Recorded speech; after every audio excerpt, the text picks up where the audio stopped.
You are watching BNS News.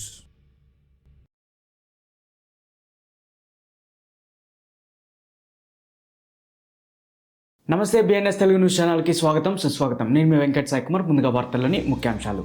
Hong Kong SFS licence గడువు తర్వాత crypto సంస్థల కార్యాలయాలను సమితిని చెక్ చేస్తున్నట్టుగా తెలుస్తుంది. సిబిడిసి అధ్యయన ఫలితాలను ప్రచురించడాన్ని దక్షిణాఫ్రికా సెంట్రల్ బ్యాంక్ ఎదుర్కొంది. Robinhood $1 billion share buyback plan ను వెల్లడించింది. డ్యూయిష్ బ్యాంక్ మార్జిన్ కంప్రెషన్ ను తగ్గించడానికి బ్లాక్ చైన్ టెక్ ని ప్రభావితం చేయడానికి ప్లాన్ చేస్తుంది. లండన్ ఆధారిత బ్యాంక్ మోసాన్ని ఎదుర్కోవడానికి క్రిప్టో ట్రాన్సాక్షన్స్ నిలిపివేసింది. బ్యాంక్ ఆఫ్ ఇజ్రాయెల్ డిజిటల్ షేక్ల ఛాలెంజ్ ని ప్రారంభించింది.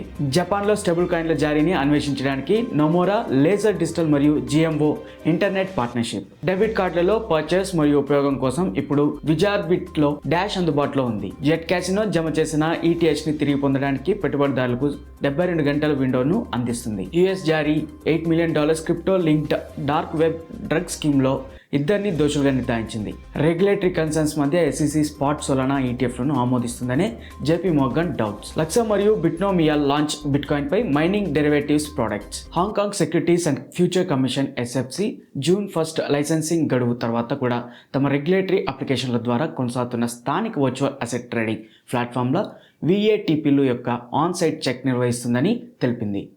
దక్షిణాఫ్రికా రిజర్వ్ బ్యాంక్ తన సెంట్రల్ బ్యాంక్ డిజిటల్ కరెన్సీ సాధ్యాసాధ్యాల అధ్యయనం యొక్క ప్రారంభ దశ ఫలితాలను వెల్లడించకూడదని నిర్ణయించుకున్నట్లు నివేదించబడింది.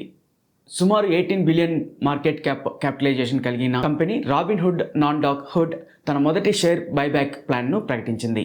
జర్మనీ బ్యాంకింగ్ దిగ్గజం డ్యూయిష్ బ్యాంక్ ఏజీ ఆర్థిక సేవల రంగం అంతటా మార్జిన్ కంప్రెషన్ సమస్యలను ఎదుర్కోవడానికి బ్లాక్ చైన్ టెక్నాలజీని ఉపయోగించాలని యోచిస్తుంది.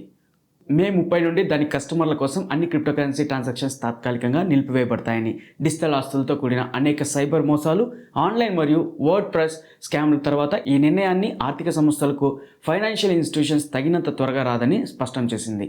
బ్యాంక్ ఆఫ్ ఇజ్రాయెల్ డిజిటల్ షేక్ల ఛాలెంజ్ని ప్రకటించింది. డిజిటల్ షేక్ల యొక్క ప్రయోగాత్మక వాతావరణంలో పాల్గొనడానికి వివిధ సంస్థలను, ప్రైవేట్ కంపెనీల తర్వాత రంగ సంస్థలు మరియు విద్యా సంస్థలను ఆహ్వానిస్తుంది.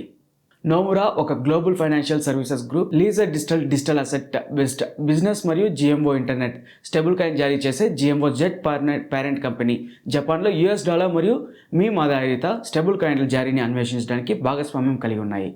డాష్ టీమ్ లిథువేనియా నియంత్రిత క్రిప్టోకరెన్సీ ఎక్స్చేంజ్ మరియు కార్డ్ ప్రొవైడర్ అయిన విజార్టీలో డాష్ యొక్క ఏకీకరణను ప్రకటించింది.